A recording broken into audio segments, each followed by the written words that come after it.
Now, my last video went amazingly well. I got many new subscribers. Thank you for growing the team. Thank you for finding something useful to these videos and for all your compliment and all the support. Some of you made some really nice arguments that were against what I said, but at the same time they were constructed really nicely, respectfully. I really enjoy that. You are enriching the conversation. Thank you. Now, about 10, 15 to 20% of you came with some pretty negative comments, and some of them were really nasty that I'm not gonna even share, talking about my IQ or education, like you know me. But the one thing that I found very interesting was that some of you seemed to be particularly hurt.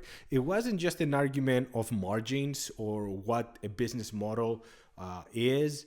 It was more like I would do the same. I am a dealer, so I'm doing the same. And all like you're either dealers, most of you that did this kind of comments, or you're in either another business, but you treat your customers in a similar way, or you're just useful idiots. Because I'm sorry to say that there's many people that are useful idiots.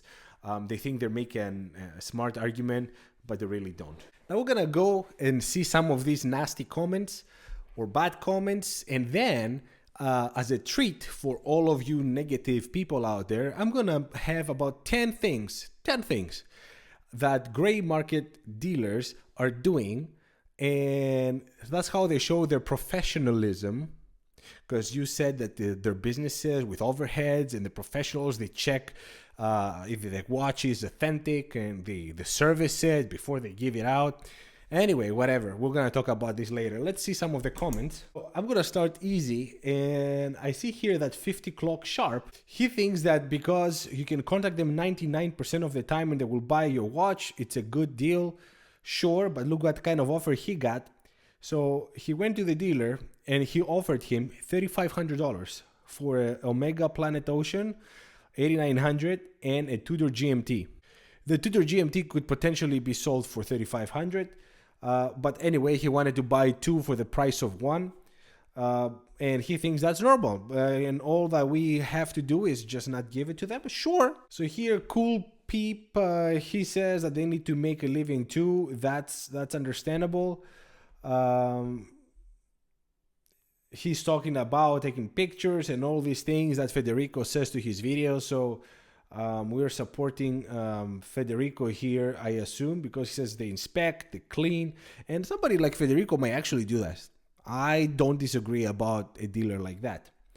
So here's J Lo says, dude, let's be real, IWC and Breitling, especially Breitling, have decimal resale value.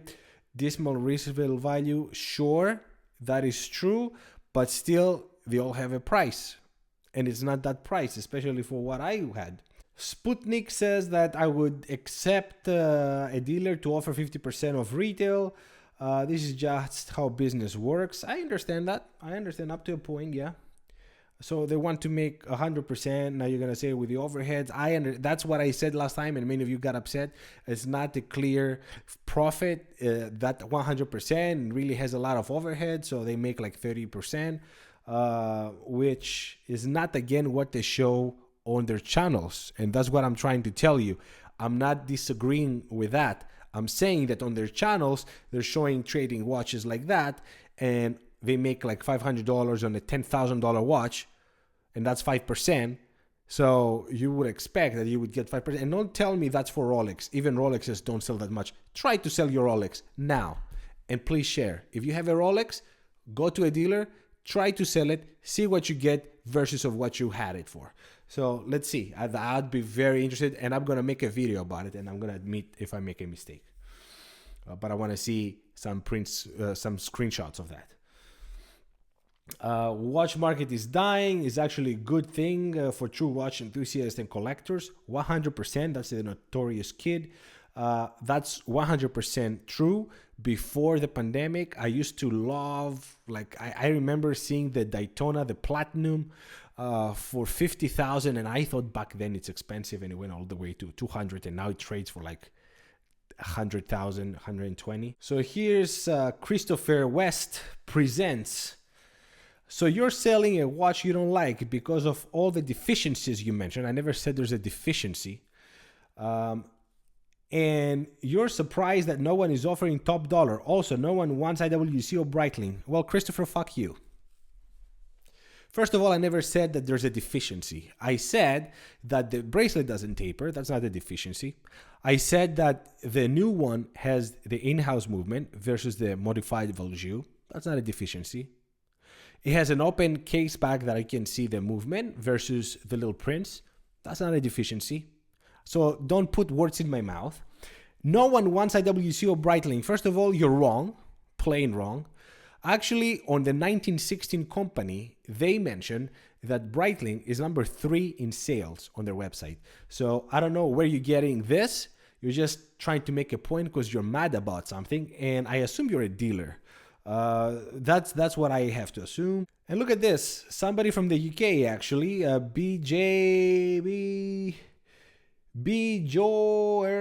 my god, that's complicated. That's like my last name. So what I found ridiculous is that the Watchfinder and Watches of Switzerland offer only £30 more if the watch was to be used as a trade-in. And the offers were way too low anyway. Yes, you better believe it. Blasphemy to use Tim's photo as in a negative way. That's John Ainsworth. John Ainsworth. Yeah, he says blasphemy to use Tim's photo in a negative way. It had nothing to do about Tim. I love Tim. I watch his show all the time. I'm actually one of the few, because the numbers have dropped significantly, if you know, that watch it many times live as I leave work. So I love Tim. I love his reviews. It had nothing to do with Tim. It's all about Tim's company. And now the dry down buys a watch with poor resale value is shocked at the offer he gets. Should the 1916 make not enough money to pay salespeople, accountants, maintenance, rents, warehouse? Who forced you to buy a watch with poor resale value? Grow up, people. This is embarrassing. Well, who forced them to get all these people if they can't run the store properly? If you have so much overhead, and you're telling me that you need to be making 150% overhead on the watch just to pay your bills, you're doing something wrong. Maybe you need to slim down. Maybe it's time to cut some stuff or downsize on your warehouse and everything, because what you're telling me here is that they overextended. That's what I hear on this one. The MJDM 1925. He's probably from 1925 from the way he writes. I haven't stopped laughing at you. You're completely disconnected from the prices of the wholesalers buy these pieces. Around 50% of retail. That means IWC was around 3,400 to 3,800, whatever.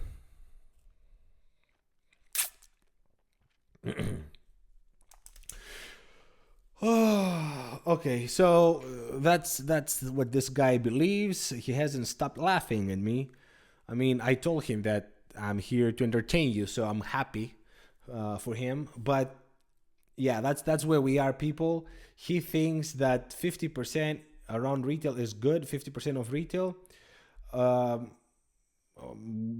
other guy says you're looking at gross margins. They have overhead and risks. I understand that.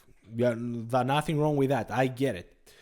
What I'm trying to say, though, is, and I'm going to close this subject and we're going to go to the 10 things that the gray market dealers are doing. The watch that I tried to sell to 1916 company, they sell on a strap for $4,350. They tried to get it from me at $2,500. That would be acceptable if it was on a strap. But it had the strap, it had the bracelet that was extra with 2 extra links. The bracelet alone retails for $1,500 plus $2,500 for the 2 extra links. So with taxes and all, it would retail for $1,855. I have an example free here from eBay. That same bracelet is selling for $1,346 plus tax, so $1,427 total, and that's without the two links. So basically, they could sell potentially the watch with a strap at $1,450, the bracelet at $1,346, the links. I have them $100. I paid $250. Let's say $100. We have a total of $57.96. $57.96 total. If they were selling everything separate, that percentage is 131 over what they were offering. So they were trying to make of me 131%. So when I said 100% before, I meant it. 131, assuming some of that is overhead. 80%, 90%, whatever. Let's say they gave a discount, whatever, they made 60%. That's without the overhead. So please, okay, that's one. Now, I want to talk about some things that this gray market dealers are doing, and because they are so shameless and they think that none of us have any idea of what we're seeing, they put it on TikTok. So the one thing, and on their online stores, the one thing that you see always is short bracelets. They remove links and they sell them as extras. When you go and you see a nice priced Rolex, for example, you say, oh, I found this nice, I don't know, Submariner. And it's a couple $100 of everybody else. Then if you select the last picture, that's typically on eBay, the last picture, they're going to show you that that watch fits 6.5-inch wrist. And at 6.5, you don't have any space on your wrist. So if you're 6.5, you don't want 6.5 on your bracelet. You want 7. So, or 6 and change, right? 675, just to have some room, some air. So they know that you will want to purchase extra links. That's number one. Number two, they remove the booklets and boxes. The only thing that stays typically is the card, because that they can't match with another watch, to make complete sets of other watches that they might sell more as a complete set. So that's number two. And don't tell me that this is ethical again and all that bullshit. They get watches on consignment, keeping your watch hostage on the promise of a bigger pay. And then there's instances where all these online watch dealers with the lavish lifestyle and the Lamborghinis disappear and people lose their money. Just saying. They lie about the condition. They have people without proper education servicing the watches. The one thing that I find the most annoying is when I see these people just with naked hands taking out the back of a watch and the movement, and they hold it in their hands and they replace a crystal or whatever and they touch it everywhere. And if you think that's okay, look at your screen on your phones right now and see how many smudges it has. And imagine that now on the metal of a watch. And if you think that that doesn't do anything to the watch, think about any other metal thing that you have for a long time on your wrist and see how sweat and all those oils that the skin has impacts that metal. So, disgusting. And that's gonna, of course, affect the longevity of the watch. They create artificial scarcity by buying and holding on watches. Like YouTube videos, see any YouTube video, with dealers coming out with full trays of Rolexes, of Richard Milles. They say, oh, this watch is $400,000. You can't find it, but I have 2 trays of it. 2 trays. You go to another dealer, oh, this is very rare. Here's a Richard Mille. I have 2 trays of it, or 5 trays. There was a video that producer Michael did with a guy from New York, Avi, that disappeared after he got scammed by that other guy that has the $1 million home. Anyway, the guy had boxes and boxes coming out of Richard Milles at the hype. They sell expensive and buy really low. Much lower than they show in their videos. Okay? So they always claim that they make 10, 15, 20%, but they're really trying to make at least 50 or 100. In my case, 130, which I understand. It's an IWC, but what about the Rolex? Again, if you guys have a Rolex, please send them. Maybe I'll send my wife's, now that I'm thinking, and I'll make a video about it to see how much they actually offer for it. Because that will be a very interesting video. I might actually do that. So they scan the internet. Number 7, they scan the internet and they go against anybody that has anything to do against them or the business model. I saw that in this channel on my last video. So I had people that they actually were brave enough to say, I'm a dealer myself and I would make you the same offer. And some of them were just super upset, telling me about how much I don't know and that, you know, that's how things are, but they didn't say they're dealers or anything. They wouldn't admit to it. So they're just useful idiots, as I call them. But what they do is really going around and try to affect every conversation. I've seen them in other videos too, not the same people, but I see this kind of comments all the time in watch videos, which is incredible. Now, number 8, many review watches and they don't make clear that they are dealers themselves.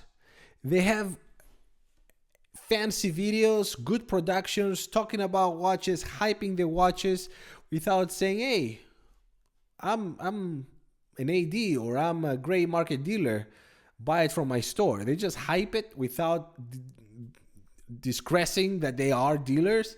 So, and then at later videos, they come up and they might say it or they have the link below. But it's crazy to me how many times you see this kind of people, even people that don't actually sell the watch, but they have the straps or they have other kinds of merchandise that's related, cases for watches, winders. So it's crazy to me.